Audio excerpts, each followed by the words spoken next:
Hi everybody, welcome back.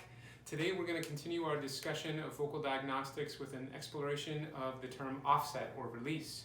In a previous video, we talked about onset or the beginning of a note, and today we're going to talk about the end of a note. Of course, once you start, you have to stop.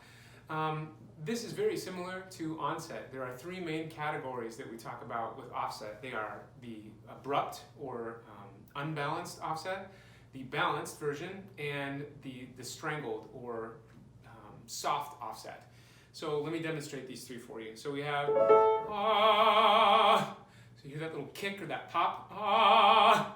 That's a really abrupt puff of air or an explosion of air or just a really quick closure of the vocal folds to try to just chop the sound off. Sometimes, I'm not gonna lie, I have used this on stage for dramatic effect. It can be a very powerful tool. You know, I gotta get that stinger on, ah! You know, it can be very useful, but you have to do it in a very specific way, and you have to be aware of the price that you're paying to do that. If you're doing that all night in the course of a show or a recital or an opera, you are going to feel it by the end, I promise you. Although it does have its purpose and does play a role at times. Then of course we have the soft version of that, the slow strangle I call it, at the end. Ah. You can see these muscles right in here just slowly killing off the note. It's a lot like a boa constrictor, just kind of strangles it out.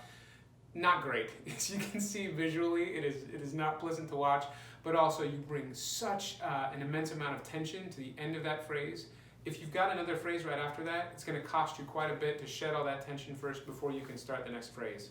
So you want, of course, a balanced version.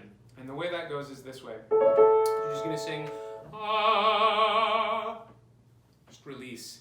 So how does one facilitate that? Well, you just let those abdominal muscles go again. You, in essence, take a breath in as if you are going to sing another phrase, whether you are or not.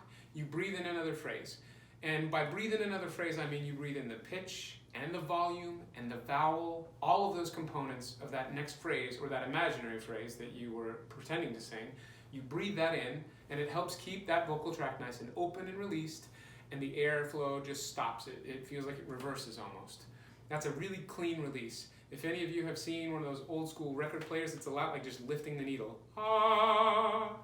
There's no strangle, there's no abrupt end. So again, to demonstrate those three, we have the hard release, ah, the kick, ah, really quickly strangle. It's almost like if you stop yourself in a conversation before you say something. That little holding sensation right there, that is much like what we do when we have a hard release.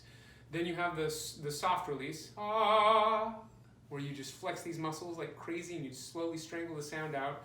Sometimes you can create kind of a beautiful tapering off of the sound, but it comes with a whole lot of tension. And again, we want the balanced version.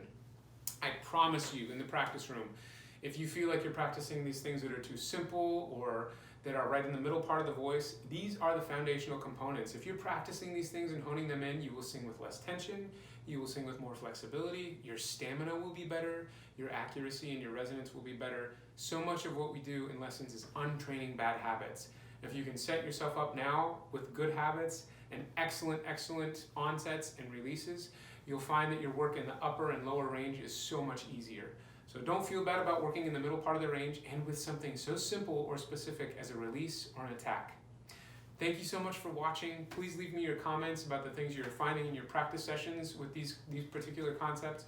And as always, please leave me recommendations of things you'd like me to talk about. Don't forget to subscribe and like the channel. Thank you so much for watching.